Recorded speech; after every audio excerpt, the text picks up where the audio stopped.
क्या आपने कभी सोचा है कि आपका ब्रेन कैसे काम करता है? यह 3 पाउंड का अंग आपके शरीर का कंट्रोल सेंटर है, जो आपके विचारों, भावनाओं, मूवमेंट्स और यादों के लिए जिम्मेदार है। लेकिन यह रियली में कैसे काम करता है? इस फैसिनेटिंग जर्नी पर मेरे साथ जुड़ें, क्योंकि हम ह्यूमन ब्रेन का पता लगाते हैं यह कैसे काम करता है और ये ब्रह्मांड का सबसे इनक्रेडिबल ऑर्गन्स क्यों है। Part 1, introduction to the brain. Pregnancy के 3 वीक बाद ही मानव ब्रेन का कंस्ट्रक्शन शुरू हो जाता है। जब तक आप पैदा होते हैं तब तक आपके पास जितने भी न्यूरॉन होंगे वे सभी लगभग 86 बिलियन होते हैं। ये न्यूरॉन ब्रेन के बिल्डिंग ब्लॉक हैं और वे खरबों कनेक्शन बनाते हैं जिन्हें सिनेप्स कहा जाता है। लेकिन द ब्रेन एक्चुअली में क्या करता है? पार्ट 2, ब्रेन की स्ट्रक्चर। आइए इसे समझें। ब्रेन के 3 मुख्य पार्ट हैं। 1, सेरेब्रम। यह सबसे बड़ा पार्ट है जो सोचने, डिसीजन लेने और वॉलंटरी मूवमेंट्स जैसे उच्च फंक्शंस के लिए जिम्मेदार है। 2, सेरिबैलम। पीछे लोकेटेड, यह संतुलन, कोऑर्डिनेशन और बढ़िया मोटर कौशल को कंट्रोल करता है। 3, ब्रेन स्टेम। ब्रेन का ऑटो पायलट जो सांस लेने, हार्ट गति और पाचन जैसे नेसेसरी फंक्शंस का मैनेजमेंट करता है। Part 3, the lobes of the brain. Cerebrum को 4 लोबों में डिवाइडेड किया गया है, जिनमें से ईच में स्पेसिफिक वर्क है। फ्रंटल लोब डिसीजन लेने, प्रॉब्लम सॉल्यूशन और प्लान बनाने का काम करता है। यह वॉलंटरी मूवमेंट्स को कंट्रोल करने के लिए भी जिम्मेदार है।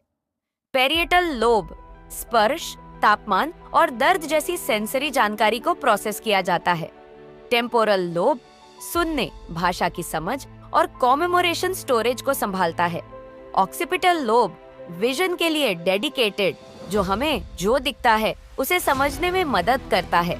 टाइपिंग या पढ़ने जैसे इन फंक्शंस का उपयोग करने वाले किसी पर्सन के लाइव एक्शन एग्जाम्पल पर जाए। Part 4, how neurons work. Brain neurons के चैनल से कम्युनिकेशंस करता है, जो इलेक्ट्रिसिटी और केमिकल एल्यूजन्स का यूज करके संदेश भेजते हैं। यह इस टाइप काम करता है। एक न्यूरॉन अपने डेंड्राइट्स के चैनल से एक संकेत गेट करता है। संकेत इलेक्ट्रिसिटी इम्पल्स के रूप में एक्सॉन के नीचे जाता है। 3, एक्सॉन के अंत में न्यूरोट्रांसमीटर एक सिनेप्स में जारी किए जाते हैं। न्यूरॉन्स के बीच एक छोटा सा अंतर, छोर। ये न्यूरोट्रांसमीटर अगले न्यूरॉन पर रिसेप्टर्स से जुड़ते हैं, संदेश के साथ आगे बढ़ते हैं। पार्ट 5, दिमाग और शरीर का संबंध। आपका मस्तिष्क अकेले काम नहीं करता। यह नर्वस सिस्टम के माध्यम से आपके शरीर के बाकी हिस्सों से जुड़ा हुआ है। सेंट्रल नर्वस सिस्टम में ब्रेन और रीढ़ की हड्डी शामिल है। Peripheral nervous system central nervous system को ऑर्गन्स और ऑर्गन से जोड़ता है। साथ में वे रिफ्लेक्स से लेकर कॉम्प्लेक्स मूवमेंट्स तक सब कुछ मैनेज करते हैं। एग्जाम्पल के लिए, इफ आप एक गर्म स्टोव को छूते हैं तो आपका ब्रेन दर्द को जल्दी से प्रोसेस्ड करता है और आपके हाथ को दूर खींचने के लिए कहता है। Part memory and learning. मस्तिष्क यादों को कैसे आर्काइव्ड और रिसीव अगेन करता है। यह सब हिप्पोकैम्पस में होता है, जो टेम्पोरल लोब में एक समुद्री घोड़े के आकार की स्ट्रक्चर है। जब आप कुछ नया सीखते हैं तो हिप्पोकैम्पस में न्यूरॉन्स नए कनेक्शन बनाते हैं। जितना अधिक आप इस जानकारी का स्टडी करते हैं या याद करते हैं, ये कनेक्शन उतने ही मजबूत होते जाते हैं। यही रीजन है कि रिवीजन सीखने की है। Part 7, emotions in the brain. भावनाओं को लिम्बिक सिस्टम द्वारा कंट्रोल किया जाता है, जो स्ट्रक्चर्स का एक कॉम्प्लेक्स ग्रुप है जिसमें एमिगडाला शामिल है। यह बादाम के आकार का एरिया फियर और खुशी जैसी भावनाओं को प्रोसेस्ड करता है।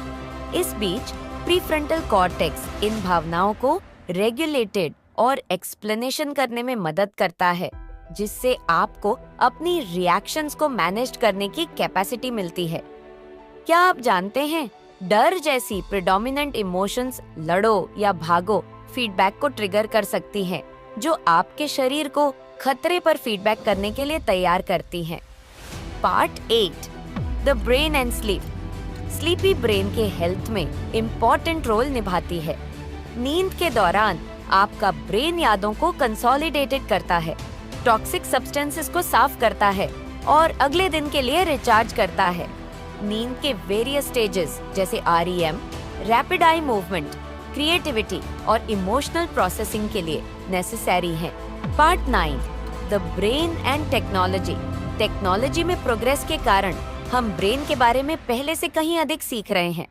fMRI और EEG जैसे इक्विपमेंट हमें ब्रेन को एक्टिव रूप में देखने की परमिशन देते हैं, जिससे वैज्ञानिकों को मानसिक स्वास्थ्य से लेकर न्यूरोप्लास्टिसिटी तक सब कुछ का स्टडी करने में मदद मिलती है। चोट लगने या नए स्किल सीखने के बाद ब्रेन की खुद को कस्टमाइज्ड करने और फिर से ऑर्गेनाइज करने की कैपेसिटी। न्यूरोप्लास्टिसिटी के कारण ही आप एक नई भाषा सीख सकते हैं या स्ट्रोक से उबर सकते हैं। पार्ट 10, अपने ब्रेन को स्वस्थ रखने के लिए यहाँ कुछ सजेशन दिए गए हैं। ब्रेन में ब्लड फ्लो को बेहतर बनाने के लिए रेगुलर फॉर्म से एक्सरसाइज करें। ओमेगा 3 फैटी एसिड और एंटीऑक्सीडेंट से भरपूर बैलेंस्ड डाइट लें। सफिशिएंट नींद लें, प्रति रात कम से कम 7 से 9 घंटे। पहेलियां पढ़ने या नए स्किल सीखने के साथ अपने ब्रेन को चुनौती दें। ध्यान या रेस्ट टेक्निक्स के चैनल से तनाव का मैनेजमेंट करें। कंक्लूजन्स, ह्यूमन ब्रेन नेचर की एक मास्टरपीस है जो हम जो कुछ भी करते हैं, सोचते हैं और महसूस करते हैं उसे कंट्रोल करता है। ये समझना कि यह कैसे काम करता है हमें अपनी पूरी क्षमता को उजागर करने और स्वस्थ खुशहाल जीवन जीने में मदद कर सकता है। इस वीडियो में मेरे साथ शामिल होने के लिए धन्यवाद। क्या आपको यह वीडियो पसंद आया? लाइक करना, शेयर करना और सब्सक्राइब जरूर करना।